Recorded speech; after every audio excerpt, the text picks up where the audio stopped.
Hello, crafty friends. I'm Lien from Studio Cato, and I'm so glad you're joining me again today. Today is a Monday, so I am sharing another Christmas card. I share a Christmas card every Monday on this YouTube channel in the lead up to Christmas, so you can stock your stash. Today I am making a starry night sky, but I am using some tips and tricks to make it super quick and easy to do. And the first trick is use colored paper to start with. This background only took me a little over 10 minutes to make. I only know that because of the timestamps on the video before I started editing. I don't time myself when I'm making cards. But anyway, this took me just a little over 10 minutes, and that's only because I started with colored cardstock. If you start from white cardstock, you have to blend a whole lot of blue just to get a base to start out with. With colored cardstock, you don't have to do that. I probably saved myself half an hour just by using some blue cardstock. And all I'm doing is I am stenciling on some clouds. This is the Rolling Clouds stencil by My Favorite Things, but you can use any cloud stencil you have, or if you have a cloud border die, you can use that as a stencil too.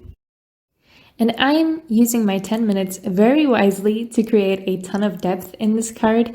I am only using that cloud stencil in the two opposing corners of this panel. Now it does help that my cloud edges are corners as well. That creates that depth again. You basically create a box for your critters to sit in. And the other way I am creating depth is with color. I am starting with my lightest color for the innermost parts of my stenciling, and then I'm going up a shade every time I go outwards. And to finish it off, I am just adding some splatter. I am using the Finetec pearlescent paints, and I'm just using the silver one. You can use any white paint you have. I know there are a ton of distress paints that are great for splatter, and the white one is Picket Fence, I think. I don't have that one, but I've seen other people use it, and it seems like the perfect paint for a starry night sky. Now, this paint has the added benefit of adding a little shimmer to your card as well. So that's a super quick background to create. I just set that aside to dry while I worked on my focal image, and these are some Mama Elephant stamps. This is the Mama Elephant Santa's Sleigh stamp set, and I have a ton of Mama Elephant Christmas stamp set, so I will probably use those a lot going forward. I stamped those out with Versafine Onyx Black ink onto some Canson Montval 200 GSM watercolor cardstock, and then I heat embossed them as well with Clear Gloss Superfine Embossing Powder by Wow. Now I'm just coloring these images in with my watercolors. These are the Magello Mission Gold watercolor palette, and I really love these paints. They are super smooth, and they're very vibrant as well. Now I am working in layers for this. I always do this when watercoloring because it's the easiest way to add shading for me. I first put down a base coat of my super light paint, and then I let that dry completely. And I bring in a little bit of a darker shade. And I bring that in just around the areas where I want my image to be darkest, where I want the shading to be. Then I clean off my brush, dab off any excess water, and I can blend that out with just some clean water on my brush. Making sure you don't have too much water on your brush is the hardest thing to do when watercoloring. It takes practice. I can't tell you how much water is too much for your painting. It just takes practice, and I hope you figure it out because that changes everything when watercoloring. Just make sure you have a cloth nearby to dab off any excess water. Less is more when watercoloring, especially when you're adding water just to blend out a little bit of coloring. If you have too much water on your brush, your paint will go everywhere and you just really can't control where the color will go. If you have a little bit too little water, you just add a little more and that's no issue. Now I added 2 layers of shading for these because I didn't think my first layer was dark enough, but the second layer I put on was a really cool brown. To warm up the color again, I am going over with a glaze.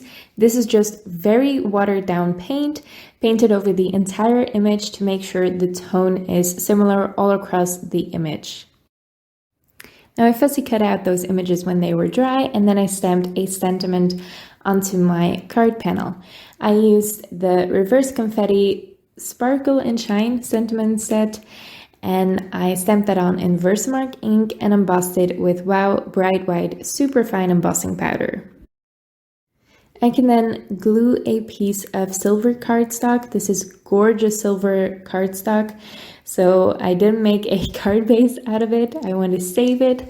I just glued an A2 sized panel on an A2 sized card. Then I'm layering 5 pieces of thick white cardstock on top of each other to add dimension to my background panel. And I don't think I mentioned it, but the background panel is actually die cut with a slimline die by Mama Elephant. This is just a scalloped edge that I get then, and I really like the size of it, the width of it on an A2 sized card. So I just trimmed that down to be the length of an A2 sized card. And I added my images with some foam tape. Now I folded my envelope, an A2 sized envelope, with the We Are Memory Keepers 123 punch board out of that same blue cardstock I used for my background panel. And I thought it would be nice to decorate the inside of the envelope instead of the outside. Now I'm skipping most of this because this is the exact same thing I did on my background for my card.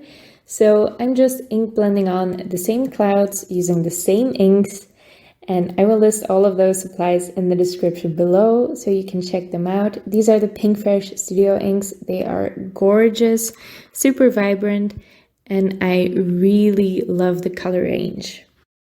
And the black ink I'm using, which I also used on my card background, is actually pigment ink. This is the Versafine Onyx black pigment ink that I always use for stamping, but it's such a dark and saturated black that I really love it for night skies as well.